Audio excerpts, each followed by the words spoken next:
Embajador, muchas gracias por estar con nosotros. Un placer, como siempre, tenerte aquí, poder, salir de muchos aspectos que quedan poco claros en el terreno de lo que estamos hablando o de lo que vamos a hablar, que es ese asunto de Rusia y Ucrania. Ayer hubo un desplante ahí, que durante una intervención de un diplomático ruso, cerca de representantes de 100 países salieron de la sala, dejaron solo al ruso. Claro, estaba vía remota, pero dejaron solo al ruso. Todas esas cositas son particularmente interesantes y significativas en el mundo diplomático, ¿verdad? Buenos días, Eduardo. Sí, en efecto, estaban en la sede de Naciones Unidas en Ginebra, donde se reúne el Consejo de Derechos Humanos.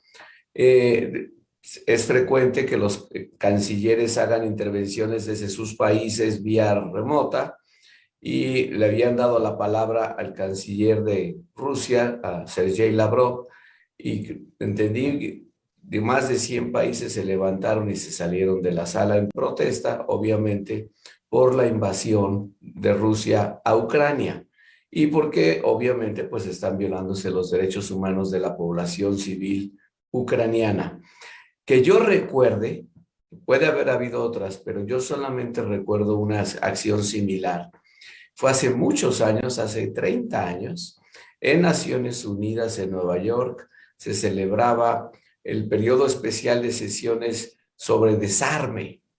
En 1982, todavía nuestro premio Nobel, el embajador García Robles, presidía la delegación de México y llegó a hablar a la sala Menachem Begin, entonces primer ministro de Israel. Era presencial y en ese momento estaba teniendo la invasión de Israel al sur del Líbano, muy violenta, con mucha publicidad. Y igual más de 120 países se salieron de la sala en protesta por la invasión de Israel a el Líbano hace exactamente 30 años, 1982. Si mal no recuerdo, junio de 82. No recuerdo otra ocasión en que esto haya ocurrido. Oye, perdóname si las preguntas son muy bobas, pero, por ejemplo, cuando están en unas circunstancias como se encuentran entre Rusia y Ucrania, donde ya hay supuestas delegaciones tratando de armar una agenda de negociación, ¿qué papel juega el sector diplomático en este asunto? Porque parecería que no, pero me imagino que hace particularmente importante que los diplomáticos conduzcan los hilos de esa negociación. Bueno, sin duda. De entrada, pues se demuestra quizá lo que para muchos sería obvio, pero no es tan obvio hasta que se materializa literalmente, que es el aislamiento internacional de Rusia. Sí hay un aislamiento muy marcado de Rusia. Solo países, francamente, dictaduras que no cuentan, han apoyado a Rusia, como Venezuela, Nicaragua y Cuba. Nadie más está realmente apoyando a Rusia. China lo que ha pedido es una negociación, cese de las hostilidades. Países que en otro momento podían haber pensado uno que iban a apoyar a Rusia, no lo han apoyado. Brasil, que es parte de los BRICS, por supuesto que no.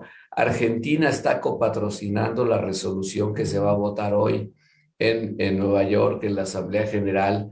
Entonces, esa resolución es muy importante porque condena la invasión, condena las violaciones de derechos humanos, está siendo presentada, como se dice en la jerga diplomática, copatrocinada por casi 90 países. Yo lamento francamente que México no esté entre esos 90 países copatrocinando la resolución. No sé si hoy se unirán al copatrocinio. No tengo duda, espero que van a votar a favor, Híjole. ¿sí? No, yo creo que dados los discursos que ha hecho el embajador Juan Ramón de la Fuente, seguramente van a votar a favor. Pero sí, siento que es una omisión que México no esté entre los países copatrocinadores originales de la resolución. Espero que hoy se aclare esa situación. Pero ese es el aislamiento diplomático. Y dice uno, y no pasa nada, no, bueno, sí pasa. Ayer el presidente Biden dijo y pudo decir con toda claridad, Rusia está aislada. ¿Por qué? Pues porque es una violación tan flagrante, tan evidente de la Carta de la ONU, que no hay conflicto. Yo me he cansado de decir, Eduardo, el conflicto entre Rusia y Ucrania. No, no hay conflicto. Si el señor de Junto, que es un hombre que tiene guardias, viene y invade mi casa, pues no tenemos un conflicto, lo que tenemos es una invasión. Y aquí lo que hay es una invasión de Rusia a Ucrania. Una invasión no provocada, una invasión no justificada. No es que Rusia está ejerciendo el derecho a la legítima defensa, ni mucho menos. Rusia está tratando de robarse el territorio de un país, y anexión por vía violenta. Y eso es contrario a cualquier estándar de derecho internacional. Y afortunadamente México sí lo condenó en el discurso del embajador Juan Ramón de la Fuente. Lo condenó el canciller Marcelo Ebrard, pero yo francamente pienso que le ha faltado contundencia al presidente López Obrador cuando trata de ponerlos como si fueran iguales. Y no son iguales, no son dos contendientes. No es que, o sea, no es que Ucrania también invadió Rusia por otro lado. No, no es así. Es una invasión unilateral, no provocada, de una gran potencia, miembro permanente del Consejo de Seguridad, poseedora de arsenal nuclear y, por si fuera poco, amenazando que podría llegar a utilizarlo. Pues eso es el bravucón del barrio, y eso es lo que estamos viendo en este momento, desafortunadamente. ¿Y qué tan cerca ves la Tercera Guerra Mundial? Ya lo dijo Rusia, ya hizo referencia a la parte nuclear, ya lo mencionó por su nombre Biden. ¿Qué tan cerca estamos? Mira, yo sinceramente creo que no estamos cerca, que es un acto más de bravuconería de parte del presidente Putin, que nos ha mostrado en estos días pues una cara muy, muy desagradable de lo que es una gran potencia agrediendo un país fronterizo. Yo creo que no, yo creo que básicamente lo hizo porque no lo están apoyando, ¿sí? Porque quizá pensó que entrar a Ucrania, la población los iba a recibir con flores a las tropas rusas, y se ha encontrado que hay mucho más resistencia a la que él pensaba. Yo creo sinceramente que ya perdió la guerra, aunque gane en los próximos días o semanas, que gane y logre imponerse militarmente, no va a haber, a mi modo de ver, no va a ser posible imponer un gobierno títere que quiera cooperar con Rusia. Y ese gobierno, el que pongan, pues no va a ser un gobierno que pueda sostenerse mucho tiempo.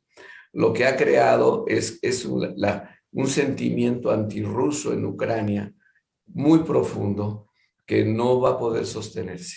Entonces, el hecho de que haya decidido invadir es cuando demuestra que ya perdió. Oye, Y sí, perdón, te sí, sí, interrumpí. no, dime. No, yo, y siguiendo tu idea, ¿le puede costar la chamba a Putin? Mira, pueden llegar a ocurrir estas cosas. Hace muchos años, digo, no es una situación similar, y además los Estados Unidos y los países de la OTAN no van a meter tropas directamente a pelear con el ejército ruso, porque eso sí sería una escalada que nos podría llevar a la Tercera Guerra Mundial.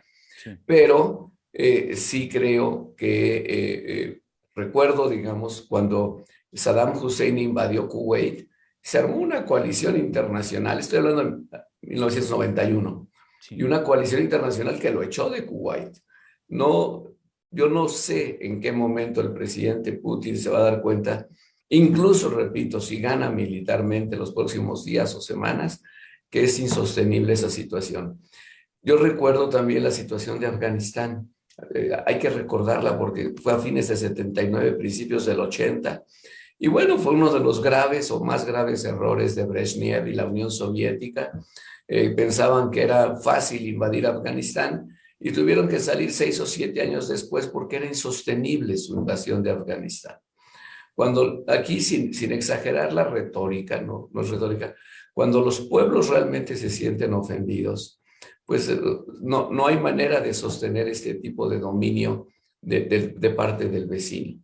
Si Ucrania era un país, digamos, más o menos dividido entre ruso-ucranianos y ucranianos, y hay más grupos, yo creo que ahora se ha unido atrás de su presidente Zelensky, porque a nadie le gusta que le vengan a invadir su casa de forma violenta. Rusia y Ucrania son dos países siameses, es cierto, históricamente crecieron no solo el uno pegado al otro, sino juntos, ¿sí? Sin duda es así. Pero que tu hermana mayor venga a golpearte a tu casa como hermana menor, Ucrania, es un momento que realmente algo se quebró entre esas dos repúblicas y yo sí creo que no va a haber manera de que Rusia pueda dominar a Ucrania después de lo que ha hecho. Una última duda, embajador. ¿Quién paga los daños? ¿Se le puede pedir a Rusia que pague el daño que le hizo, el daño material, porque el moral lamentablemente no hay forma de hacerlo, pero el daño material que ha causado en la infraestructura civil de Ucrania, ¿se le puede hacer pagar por eso? Bueno, mira, hay muchas cosas que pueden ocurrir en el futuro. Yo francamente no lo veo venir como algo inminente, ¿sí? Eso implicaría que Rusia tuviera que aceptar que, digamos, Un error, cometió sí. un acto, digamos, ilegal internacional y tampoco lo veo venir pronto. Sí creo que el presidente Putin, si no logra imponerse, se va a debilitar enormemente, incluso dentro de Rusia. Claro. Las sanciones económicas y financieras que le están imponiendo a Rusia sí son fuertes, sobre todo sacarla del sistema financiero internacional, a los Sí, bancos rusos. Eso le pega directamente a los así llamados oligarcas, al Banco de Rusia, se está devaluando su moneda, se está cayendo su bolsa. Eso sí le pega fuertemente al gobierno, siempre y cuando se mantenga por mucho tiempo, ¿eh? No es cuestión de claro. 3 días, tiene que sostenerse. Y entonces Rusia, que hay que recordarlo, Rusia es una gran potencia militar, es una gran potencia, la segunda o tercera del mundo, pero no es una potencia económica. Su economía es un poco más grande que la de México. Entonces, este tipo de aventuras militares, así tengas el mejor ejército del mundo, cuestan por segundo y eso no creo que en unos meses o unos años sea algo que Rusia pueda mantener. Entonces, por eso digo que ya perdió, aunque nos tardemos en ver el resultado final de esta aventura. Señor embajador, te agradezco de manera muy especial. Siempre es un placer escucharte y tener claro esos puntos que para el común de nosotros pues es complicado tratar de entender la trascendencia de lo que se dice, de los signos, de lo que se hace en el mundo diplomático y en bueno, perdón, en esta invasión de Rusia hacia Ucrania que nos tiene pues seriamente muy preocupados. Como siempre, nuestro cariño, nuestro agradecimiento, embajador. Igualmente para ti, Eduardo.